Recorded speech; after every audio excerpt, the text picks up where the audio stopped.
Out of all 5 roles in the game, no one has it harder than ADCs and supports trying to learn their bot lane matchups. Let's take mid lane for example. If you're a Sylas player and you want to learn how to play against Akali, all you have to do is go to YouTube and search Challenger Replay Sylas vs Akali, and you will be rewarded with hundreds upon hundreds of replays to watch and learn from. If you're an ADC on the other hand and you want to learn the Varus vs Ashe matchup, you won't have such an easy time. The problem is that the matchup can change dramatically based on the support pairings on both sides. There's so many different support pairings for just one ADC matchup, and that's not counting all the random solo queue supports you're going to run into. You need to account for all the Shaco and Sylas supports you're going to run into every day on your team or the enemy side as well. How are you expected to learn hundreds of variations of just one matchup? Supports have the same issue. You can't just learn the Thresh versus Nautilus matchup. There's hundreds of variations of that matchup as well. This is why almost every single bot laner struggles from the same issue. They go into the laning phase not really knowing what to do in their matchup. They kind of just wing things, hope for the best, and rely on other fundamentals to try and win their lane. But this leads to inconsistencies and frustrations because you probably don't have a clear goal you're striving towards. From countless years of teaching low elo players to improve, we've realized that the best way of reliably winning your lane is going into it with a solid, even if just a simple game plan. So that's precisely what we're going to address in this guide. We've developed a simple but effective 2-step formula to help you instantly evaluate any matchup you could ever come across in bot lane. You will easily have an immediate advantage every single game over the enemy bot lane, who probably has no idea how to create a game plan, and you'll be able to do this with very little effort. And you know what else we make easy to learn? How to carry bad teammates and finally escape the rank you're stuck in, with our brand new multi-chapter flagship courses that teach you the secrets to carrying as an AD carry and support. It doesn't stop there. We have brand new courses on macro, wave control, trading, setting and hotkeys, CSing, vision, mechanics, low elo mistakes, the list goes on. Then head on over to our Smurf commentaries. Select your champion to watch live commentaries from Challenger experts teaching you how to carry out of the exact rank you're stuck in. You can try out all of this completely risk-free, since if you don't rank up while actively using skill cap, you get your money back, no questions asked. You can unlock all of this through the discount you can only get from the link below. So what are you waiting for? Click the link in the description below to get the rank you've always wanted. Now, before we get into our 2-step formula, you have to learn the prerequisite to learning any matchup. In every single 2v2 lane, you want to answer a couple of questions so you can make a reliable game plan. First, how long should my trade be? And secondly, who wins the all-in? While supports do a lot of damage during the laning phase, these 2 questions will usually be answered by what ADC both sides are playing. They usually bring most of the consistent damage for the lane. So supports, listen up for a moment, because this is what will let you understand how to properly set up winning trades. In any matchup, there is almost always one side that has better DPS than the other. For example, if you took Miss Fortune versus Ashe and forced them to fight to the death, Miss Fortune would appear to be winning the fight at first. This is because she has better burst, but as the fight progresses, Ashe comes out on top due to her higher DPS. This doesn't mean that Ashe wins every all-in, obviously. If you put Ashe versus a champion like Ezreal, then she would lose the extended fight. With his passive, Ezreal has a lot of DPS early on, and as they always say, there's almost always a stronger fish in the sea. Okay, both ADC and support players may have an immediate concern here. What if I don't know every ADC champion well enough to know who wins the extended all-in? That is where our 2-step formula comes in to make things super easy for you. Each step is designed to help you easily figure out the answer to this question, no matter what random lane you're playing in. And the first step is really simple. All you have to do is take a look at both ADC's keystones. There are 6 major runes that you'll commonly see ADCs run. There's Arcane Comet, Fleet Footwork, First Strike, Hail of Blades, Press the Attack, and Conqueror. You actually don't have to know what every champion in the game does. Keep in mind that players are naturally going to take runes that synergize with their champion's kit. So runes are an easy cheat code to learn precisely what every ADC champion wants to do. To simplify things, let's group these runes up into 3 simple categories. There's the 1-tap runes, the burst runes, and Conqueror will fall into the ramp up category. Supports, we want to re-emphasize that what you're about to learn will let you set up proper trades in almost every single lane. Remember, you're the main initiator in most 2v2 matchups. You're the one who tries to set up your ADC for success. If you know what they excel at, then you'll never initiate a bad trade again. You'll only be making lane winning plays from now on. And ADCs, we know you have the opposite issue. You don't get to dictate what trades happen all the time, so you may not always be able to apply what you're about to learn. But we urge you to remember that climbing in League is a percentages game. If you learn this information, it means that you'll never make the mistakes we're going to cover in this video, so only your support might mess things up. On the other hand, the enemy ADC without this information will still be messing things up. This way, it's twice as likely that the enemy bot lane screws up and throws their lane. It's hard to remember in frustrating games, but climbing in League isn't about winning your lane and the game 100% of the time. It's about increasing your chances as much as possible, so you come out ahead in 60 or 65% of your laning phases. Okay, let's go back to our 3 rune categories. To help visualize how these runes will affect your matchup game plan, let's put them on a health scale like this. This should keep things really simple for you. If you or your ADC has a rune on the lower part of the scale, you want to keep trades as short as possible. And the further you go up into the scale, the longer you want your trades to be. For example, let's say you're running a one-tap rune versus an opponent who has pressed the attack. At lower health values like 10 to 30%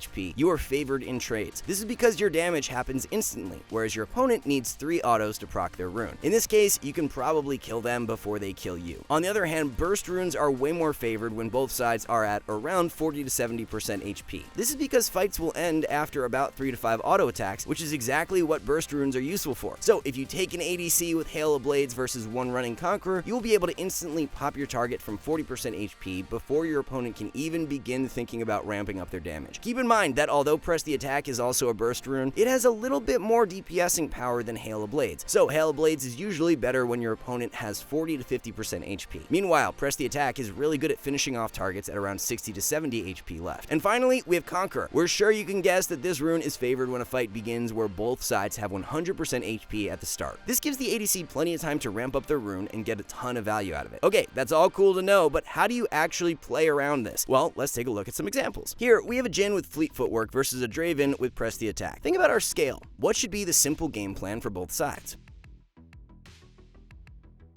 Draven and Kench should want to go for longer trades in this lane. As long as they have higher HP at the beginning of the fight, they are almost always guaranteed to win it because of the higher DPS Press the Attack provides compared to Fleet. On the other hand, Jhin and Lux should only go for quick 1 auto or 1 spell trades. They should get in and get out before the trade goes on too long. Let's watch what happens. At level 1, Lux instantly dies. That's a classic start to the laning phase. As Jhin, you probably feel awful right now, but he's going to keep our game plan in mind. Draven gets a bit cocky here and Jhin pushes with a quick trade. But notice how he doesn't extend it. Even though he has a level head from being alone, he keeps the trade short. A bit later on, he trades 1 auto and 1 spell against Draven. Jhin is getting value out of his rune. Draven isn't. Draven will once again handshake another single auto trade versus Jhin, where he doesn't proc Press the Attack. This is what we mean by players winging their laning phase. It's clear that Draven doesn't have a game plan. And as the support, you can do as Lux does here. She goes for a quick trade on Draven, but realizes she shouldn't overcommit. That's exactly what she should be doing. Jhin and Lux have played this very well. By going for short and sweet trades, Draven is now low enough to where he can be all in. Jhin flashes forward and scores a kill. And despite Lux dying at level 1, they turn around this lane easily by following a super simple game plan. Alright, let's switch things up with another lane. This time we have a weird matchup between a Kai'Sa with Janna versus an Aphelios and a Nivea. Immediately, many players would get thrown off by this. That's a weird support pick, but you should know by now that's not what you need to pay attention to here. This will be a burst rune example, where Kai'Sa is running Hail of Blades versus Aphelios with Fleet Footwork. Both sides are about to trade pretty aggressively. Before the trade even begins, who do you think is favored in a longer fight? Your answer should be Kai'Sa, obviously. She has a bit more DPS with her rune than Aphelios. In the trade, though, you'll notice that Kai'Sa doesn't even get value out of her rune. She had to kite while it was active. Despite doing so, she and Janna still come out ahead overall in this trade, and this outcome was easily predictable. Remember what we mentioned at the start. Looking at your opponent's runes is just a simple way to understand what that champion naturally wants to do. It doesn't matter that Kai'Sa didn't get value out of her keystone. As a champion, she naturally likes these 3 to 4 second trades. That's why she takes Hail of Blades in the first place, and this is your win condition with burst runes. You want to go for some quick trades to get a single target to around half HP or so. If you remember our scale, this is the health threshold where you can kill them quickly. The enemy duo looks to hard engage. Even if Anivia was full HP, why is this bad? Because Aphelios has Fleet Footwork should be your immediate thought. He doesn't have enough DPS to go through all the HP Janna and Kai'Sa have. With her burst rune, Kai'Sa instantly pops Anivia. Now she and Janna turn on Aphelios, who is barely a threat in the all-in. Kai'Sa chases him down, and then the fight ends when she trades her life to finish off Anivia. Once again, the lane is won by one side understanding their basic game plan. Meanwhile, Aphelios and Anivia had no idea how to play around their low all-in potential. Now, let's show you what a proper all-in should look like by going to a game where we have a Samira running Conqueror. On the other side, the enemy Jhin is running Fleet Footwork. Again, let's not consider the supports just yet. What should Jhin want to do, and what should Samira want to do in this lane based on what you know?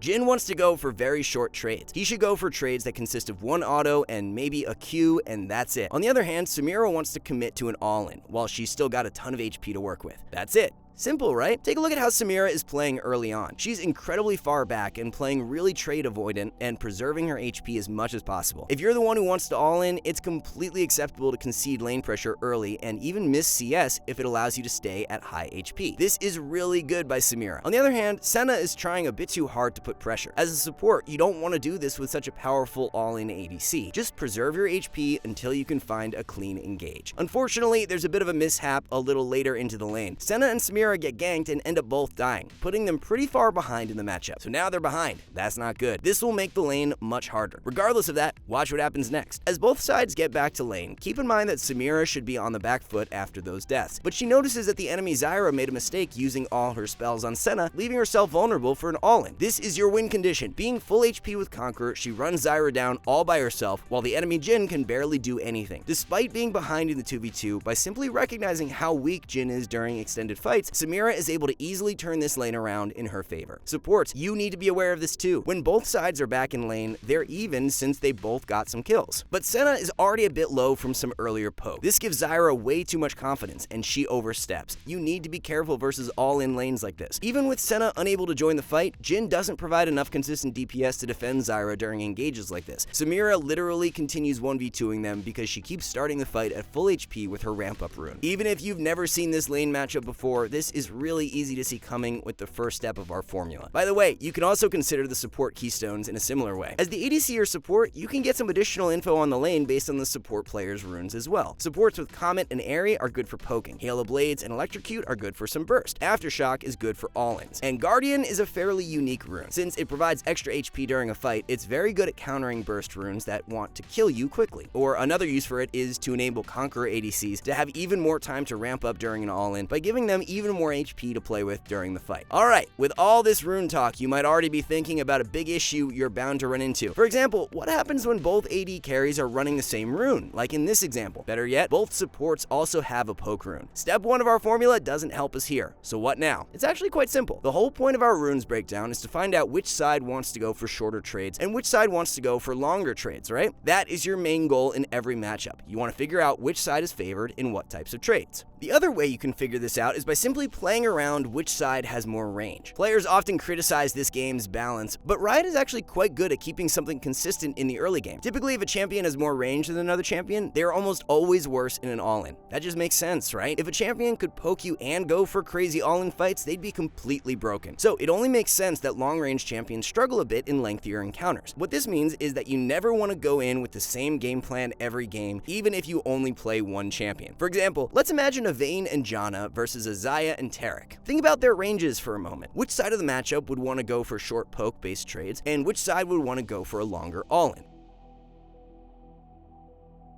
Xayah and Taric are fairly short-range champions, but extremely strong when they can commit to the fight. So Vayne and Janna should abuse their slight range advantage to poke and avoid all-ins, at least early on. But let's take that same Vayne and Janna and pit them versus a Caitlyn and Lux. Who should poke and which side should all-in?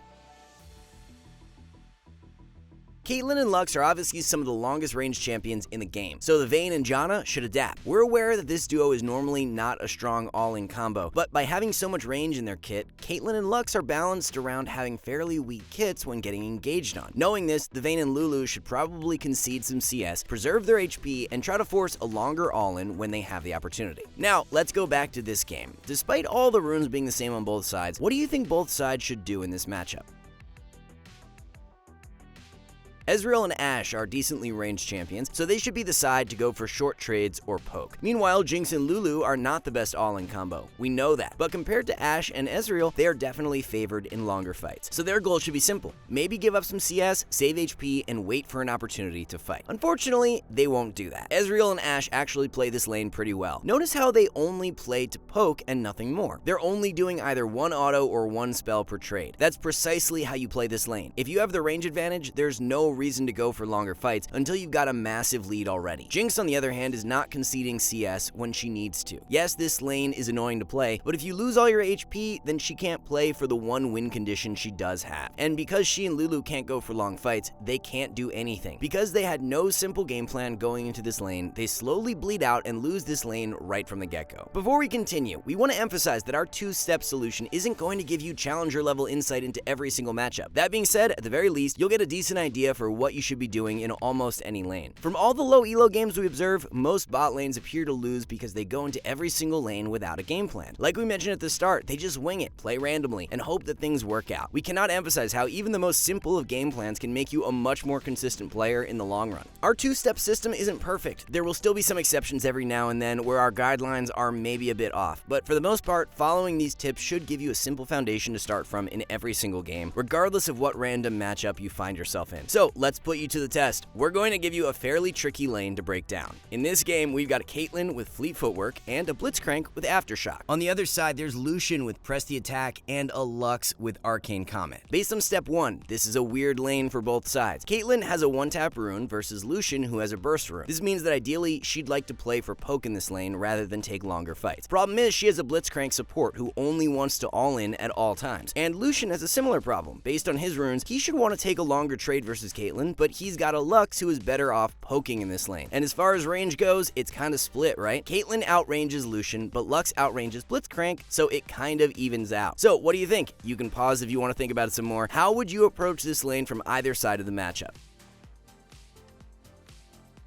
Okay, Blitz and Caitlyn need to understand that they can't 100-0 someone in one hook. With Fleet Footwork, Kate doesn't do enough damage to burst someone, even with an engaged support. So they should both be on the same page. Caitlyn should try to land some poke with her range, or they need to go for one trade together where they put a target down to around 60% HP. Then they can re-engage for the kill. On the other side, Lucian and Lux should be aware of the fact that as long as they're 100% HP, they won't die to an engage. They can just play to either poke or burst someone to 60% HP, then all in with Lucian's Press the Attack burst. Alright, let's watch what happens. We see action immediately at level 1. Blitzcrank lands a hook on Lucian and they deal a bit of damage to him, but then Lux arrives and she turns the play around. Caitlyn and Blitz have to disengage after losing the trade. Okay, let's go back. For Caitlyn and Blitz, remember their goal. They want to chunk someone to about 60 or 70% HP before an all-in. Otherwise, their trade should be very short due to Kate having Fleet Footwork. So after this initial chunk on Lucian, they should both immediately get out. They're out of steam, especially at level 1. Just walk away. But they don't. They both walk forward a bit. If Lucian and Lux followed our formula, they would know just how favored they are here. We would have loved to see Lucian realize that he has more DPS, and instead of kiting back, he moves forward. Lux could have also started Q and maybe even flashed forward to commit a heavy all-in. What they did was fine, but it could have been better. Both sides came out basically even there. Caitlyn needs a bit more damage to threaten an all-in on either of them. And remember our health scale? Press the Attack is favored at 60 to 70% HP health values. Caitlyn needs to avoid poke so she doesn't fall into that threshold. But she's not respecting the poke. All she needs to do is avoid poke here, but she keeps standing still and contesting CS she shouldn't go for. Then she gets caught and instantly bursted by Press the Attack damage. This is an Emerald Elo game, by the way. You can see how such simple game plans would go a long way for these bot lanes, even in higher Elo brackets. We can see some similar issues later into the lane. Caitlyn begins doing a good job of going for short trades. She lands a Q on Lux. Later on, she takes some quick auto trades versus Lucian. He should not be handshaking this type of trade into a Fleet Footwork lane. This is bad by him and good for Caitlyn. She's achieved her win condition. Lucian is at 60% HP. Now they actually have kill pressure in the lane. She just needs to wait for a Blitzcrank engage and they're going to win. But of course, both Caitlyn and Blitz are too impatient. Remember, if you want to engage, you have to preserve your HP. It's okay to give up pressure in CS. Instead, they're getting antsy and taking harass for free. Now they're at a health value where they can be bursted, and they get taken down yet again. This is such a shame. They just needed to follow our simple formula and they would have easily won this lane. Hopefully you've now got a good understanding of how such a simple game plan can make your life much easier. Let's wrap things up with a few tips to help you actually achieve your goals instead of just knowing what they are. Like we've mentioned this entire guide, your matchups can be boiled down to whether you want to engage in a long fight or play conservatively with short trades and poke. Let's talk about some tips for engaging first. The problem that the all-in side usually has is that going for poke only requires one or two of a champion's core abilities. For example, a Varus who wants to poke is only using his E or Q to trade with you. He doesn't need all three of his spells to harass you. He only needs one of them to proc Arcane Comet and end the trade. For the most part, you need all three of your abilities to go for an extended trade. This means that the side that has to engage in the matchup is usually very, very weak during the first two levels of the lane. We see this a lot, especially lanes that have a melee support. They take too much harass early on, so by the time that you're level 3, you can't engage anymore. And if you can't engage, you've lost your one win condition, so the lane is over. If you've identified that you're the side that wants to go for all-ins, we suggest playing really safe during these early levels. It's okay to concede pressure. You can even drop around around 5 to 7 CS until you're level 3 if it means that you keep your HP levels high. The second key thing in engaged lanes is where the wave is. It's very important that you keep the wave as far away from the enemy tower as possible. This gives you the most room to engage with, so you can actually go for an extended trade. A super common mistake we'll see all the time is when the side that needs to engage constantly pushes the wave into their opponent's side, letting them sit under tower the whole game. This Samira and Nautilus need to engage. They cannot do anything other than all in, as that's all their champions are good for. Problem is, they continue to shove the wave into Kai'Sa's tower, allowing her to play safe. For almost the entire laning phase, the wave was just outside of Kai'Sa's tower, so they couldn't punish her. This allows Kai'Sa to keep going for short trades, since she slightly outranges them here. Because they can't do anything about that with the wave here, she slowly but surely pokes them down until eventually she manages to kill them on her own. Please keep in mind your wave control when you're playing engage. And that also applies for when you're the poke side of the matchup. You can use that same concept to your advantage if you want to prevent yourself from being all-in. If we go back to that Jhin game from earlier, that's precisely what he was doing. Notice how he's holding the wave here versus the Draven who wants to all-in. This is why Draven couldn't go for an extended trade. Jhin and Lux were too close to their tower to allow that to happen, but you generally do want to be pushing when you're the side that wants to go for short trades. That being said, when you push waves outside of the comfort of your tower, you don't want an even-sized wave like this. If you want to go for short trades and prevent all-ins, you ideally want to have 2 to 4 more minions in your wave relative to the enemy one. This does two things. It allows your support to more easily walk up to land skill shots, since there's less enemy minions for the enemy duo to hide behind. At the same time, it keeps you 2 safe, since it's very difficult to engage when you're down minions. It makes it harder for your opponents to land spells in your big wave, so Kalista and Thresh in this example will have a hard time overforcing into a bigger wave. And with that, you should have everything you need to know to be able to play any random 2v2 matchup you find yourself in from now on. We're not saying that you'll be a god at every single matchup, and you'll know what to do at every single moment of the lane from now on, but at the very least, you will have some sort of game plan to strive towards, whereas most of your opponents are playing the lane like headless chickens. You will definitely be at an advantage following our 2-step formula. And if you want to stop feeling frustrated and want to finally learn how to carry bad teammates and escape the rank you're stuck in, then you need our brand new multi-chapter flagship courses that teach you the secrets to carrying as an AD carry and support. It doesn't stop there. We have brand new courses on macro, wave control, trading, setting and hotkeys, CSing, vision, mechanics, low elo mistakes, the list goes on. Then head on over to our Smurf commentaries. Select your champion to watch live commentaries from challenger experts teaching you how to carry out of the exact rank you're stuck in. You can try all of this out completely risk-free, since if you don't rank up while actively using skill capped, you get your money back, no questions asked. You can unlock all of this through the discount you can only get from the link below. So what are you waiting for? Click the link in the description below to get the rank you've always wanted. Alright, and that will do it for this one. Thanks for watching, and see you next time.